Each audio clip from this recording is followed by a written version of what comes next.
من الشيطان الرجيم بسم الله الرحمن الرحيم يا أيها الناس إنا خلقناكم من ذكر وأنثى وجعلناكم شعوبا وقبائل لتعارفوا إن أكرمكم عند الله أتقاكم وقال تعالى وما أمروا إلا ليعبدوا الله مخلصين له الدين قال النبي صلى الله عليه وسلم মাদ্রাসা managing কমিটির সম্মানিত সভাপতি জনপ্রতিনিধি জনাব শহীদুল ইসলাম হলদার এবং যাকে স্মরণ করে আমাদের উপজেলার সম্মানিত ভাইস চেয়ারম্যান সাহেব আছেন এবং আমাদের কেসি টেকনিক্যাল কলেজের সম্মানিত অধ্যক্ষ মহোদয় আছেন এবং সেন্ট্রাল মসজিদের ইমাম সাহেব যিনি দীর্ঘক্ষণ আলোচনা রেখেছেন সহ বিভিন্ন পর্যায়ের আমন্ত্রিত অতিথিবৃন্দ সুধীবৃন্দ এবং হিলপুর ফজুল যুব সমাজের কার্যনির্বাহী পরিষদ সদস্য সহ বিভিন্ন পর্যায়ের আমন্ত্রিত অতিথিবৃন্দ সুধীবৃন্দ যুববৃন্দ ছোট্ট সোনামণিরা আসসালামু আলাইকুম রহমতুল্লাহ বারাকাতুহু।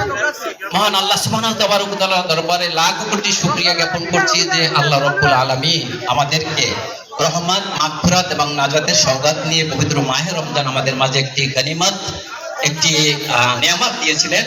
সেই নিয়ামত প্রায় আমাদের থেকে অতীত হয়ে যাচ্ছে। তো আমি আপনাদের সম্মুখে আমাদের মাহে রমজানের তাকওয়া অর্জন শিক্ষা এ পর্যায়ে বিভিন্ন আলোচনা আমাদের উলামায়ে কেরামগণ করেছেন। আমি অতি সংক্ষেপে সামাজিক অবস্থান যেটা তার আলোকে দু একটি কথা আপনাদের সামনে উপস্থাপন করার চেষ্টা করবো ইনশাআল্লাহ।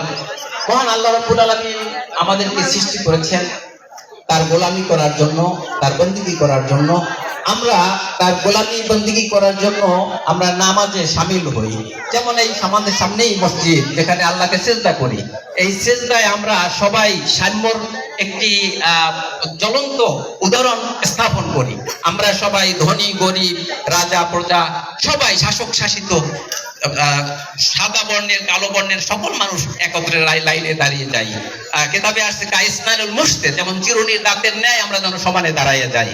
কিন্তু এটি দাঁড়াবার পরেই আমাদের যে সাম্য শিক্ষা দিল নামাজ, আমাদের মধ্যে ভ্রাতৃত্ব শিক্ষা দিল, এটি মসজিদ থেকে বেরিয়ে আমরা যেন ভ্রাতৃত্বের বন্ধন আমরা ভুলে যাই, আমরা বিভিন্ন হিংসা হানাহানিতে লিপ্ত হয়ে যাই। অথচ এটি আল্লাহ রাব্বুল আলামিন কোরআনে ঘোষণা করে দিয়েছেন, হে মানব মণ্ডলী, আমি তোমাদেরকে সৃষ্টি করেছি একজন পুরুষ এবং একজন নারী থেকে, এবং আমি তোমাদেরকে সৃষ্টি করে তোমাদের বিভিন্ন গোত্র এবং তোমাদের বিভিন্ন শাখায় বিভক্ত করে দিয়েছি। আর এই গোত্র শাখায় বিভক্ত করা এজন্য নয় যে তারা যাতে তোমরা পরিচয় করতে পারো। এখানে সবাই খলিফা বাড়ির লোক হইলে কার পরিচয় কে জানতো, এখানে সবাই হাওলাদার বাড়ির লোক হইলে কে কার পরিচয় জানতো।